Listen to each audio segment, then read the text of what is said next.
Right, మనం super exclusive news చూస్తున్నాం. కేంద్ర ఎన్నికల సంఘం ప్రయోగించిన సర్ అస్త్రం ఇప్పుడు తెలుగు రాష్ట్రాల రాజకీయాల్లో గుబులు రేపుతోంది.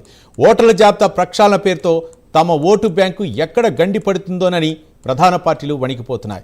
గతంలో బీహార్, బెంగాల్లో లక్షలాది ఓట్లు గల్లంతైన సీన్ ఇక్కడ రిపీట్ అవుతుందా అనే భయం వెంటాడుతుంది.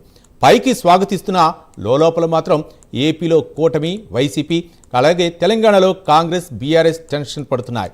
అందుకే ఈసీ అధికారుల కంటే ముందే తమ క్యాడర్ను రంగంలోకి దించి ముందస్తు సర్వేలు చేయిస్తున్నాయి. తమ ఓటర్లను కాపాడుకునేందుకు బూత్ లెవెల్లో పార్టీలు చేస్తున్న ఈ సైలెంట్ వార్ ఇప్పుడు హాట్ టాపిక్గా మారింది. ఇదే అంశానికి సంబంధించి మరింత సమాచారం మా కరెస్పాండెంట్ శ్రీహరి అందిస్తారు. శ్రీహరి.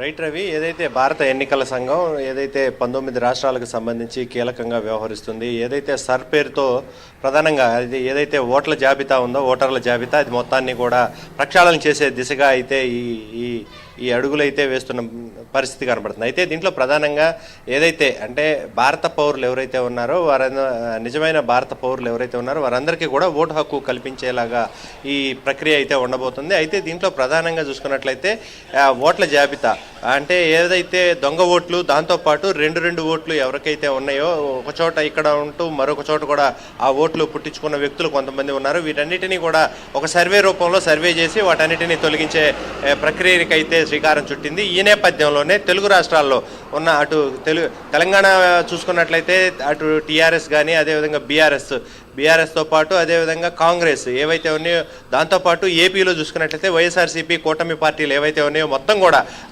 ఈ పార్టీలన్నిటిలో కూడా ఒక గుబులు అనేది పుట్టుకున్న పరిస్థితి, అయితే కొంత భయం అయితే ఏర్పడుతున్న పరిస్థితి. అయితే ప్రధానంగా కొన్ని ఇట్లా రెండు ఓట్లు కలిగిన వ్యక్తులు ఎవరైతే ఉన్నారో వారంతా కూడా ఏ పార్టీలకైతే వేస్తారో ఆ పార్టీలన్నీ కూడా ఎప్పుడూ కూడా కొంత మెజారిటీలు కైవసం చేసుకునే పరిస్థితి.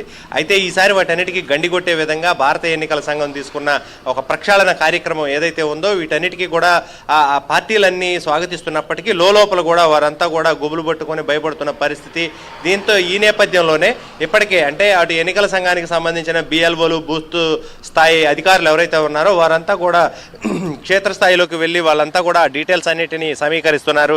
ఈ నేపథ్యంలోనే పార్టీల ఎవరైతే ఉన్నారో పార్టీలకు సంబంధించి బూత్ అంటే వార్డు మెంబర్లు ఎవరైతే ఉన్నారో వారంతా కూడా అంటే ఆ క్లస్టర్ ఇన్ఛార్జీలు కానీ వార్డు మెంబర్లు కానీ బూత్ స్థాయి ఇన్ఛార్జీలు ఎవరైతే ఉన్నారో వీళ్ళంతా కూడా క్షేత్రస్థాయిలోకి వెళ్ళిపోయి ఇప్పటి నుంచే ఎవరెవరు ఉన్నారు, ఎంతమంది ఉన్నారు అనే దానిపైన ఇప్పటికే ఆరా తీస్తున్న పరిస్థితి.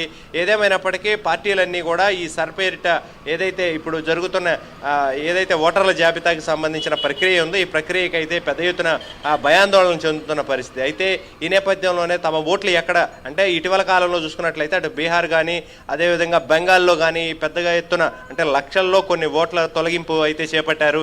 అయితే ఎక్కడ తమ పార్టీకి చెందిన ఓటర్ల జాబితాలో తొలగిస్తారు అని చెప్పనే కొంత పార్టీలు కూడా భయపడుతున్న పరిస్థితి కనబడుతుంది. పైకి స్వాగతిస్తున్నప్పటికీ కూడా లోపల భయపడుతూనే ఈ ప్రక్రియకు ముందుగానే క్షేత్రస్థాయిలో వాళ్ళ కార్యకర్తలు ఎవరైతే ఉన్నారో వాళ్ళందరినీ కూడా బూత్ స్థాయిలోకి పంపించి ఎవరెవరు ఉన్నారు ఏంటి అనే దానిపైన సమగ్ర సర్వే చేయించుకుంటున్న పరిస్థితి కూడా కనబడుతుంది. ఏదేమైనప్పటికీ భారత ఎన్నికల సంఘం తీసుకున్న ఒక ప్రక్రియ ఏదైతే ఉందో ఈ ప్రక్రియ అంటే భారతీయ పౌరులు ఎవరైతే ఉన్నారో వారందరికీ కూడా ఓటు హక్కు సమానత్వం కల్పించేలాగా ఈ ప్రక్రియ అయితే ఉండబోతుంది. ఈ నేపథ్యంలో రాజకీయ పార్టీలన్నీ కూడా కొంత భయాందోళనకు అయితే చెందుతున్న పరిస్థితి అయితే కనబడతా ఉంది. Ravi. Right, thank you Srihari.